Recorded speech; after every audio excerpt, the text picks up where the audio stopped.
আনুষ্ঠানিক সম্মানিত উদ্বোধন অতিথি তথা রাজ্যের জনপ্রিয় ইলেকশন একসাথে লোকসভা এবং বিভিন্ন স্টেটের এই ওয়ান নেশন ওয়ান ইলেকশনের কারণে আমাদের উন্নয়নও অনেক বেশি স্ট্রং হবে, আমাদের রাজনৈতিক ক্ষেত্রে অনেক সুস্থিতি আসবে, অর্থনৈতিক সমৃদ্ধ যারা চান তারা অবশ্যই আমি আশা করি যে এই এক জাতি এক নির্বাচনের সপক্ষে তাদের মত প্রদান করবেন।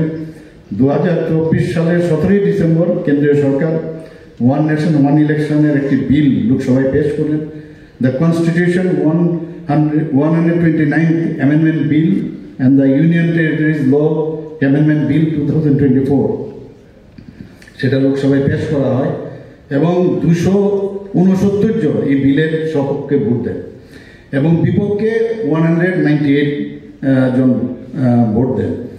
তো যে কারণে লোকসভার 39 সদস্যের একটি জেপিসি গঠন করা হয়, জয়েন্ট পার্লামেন্টারি কমিটি, এবং সেটা পরীক্ষা নিরীক্ষা চলছে।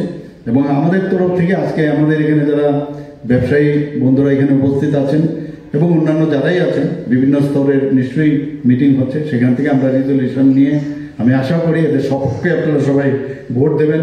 এটা আমাদের দরকার, খুবই ইম্পর্টেন্ট।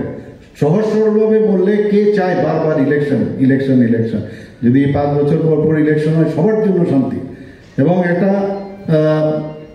যে একটা পরিমণ্ডল, যে রাজনৈতিক পরিমণ্ডল বলুন বা অন্যান্য যাই বলুন, সামাজিক যে অবস্থা অনেক সময় দেখা যায় যে ল অ্যান্ড অর্ডার সিচুয়েশনে অনেক সময় প্রবলেম হয়, সেইগুলোর থেকেও অনেকটা আমরা মেনটেন করতে পারবো। আজকের এই ওয়ান নেশন ওয়ান ইলেকশনের যারা এখানে উপস্থিত হয়েছেন সবাইকে আমি হার্দিক অভিনন্দন শুভেচ্ছা জানিয়ে আমার বক্তব্য শেষ করছি। নমস্কার, জয় হিন্দ। অনেক অনেক ধন্যবাদ শ্রদ্ধা।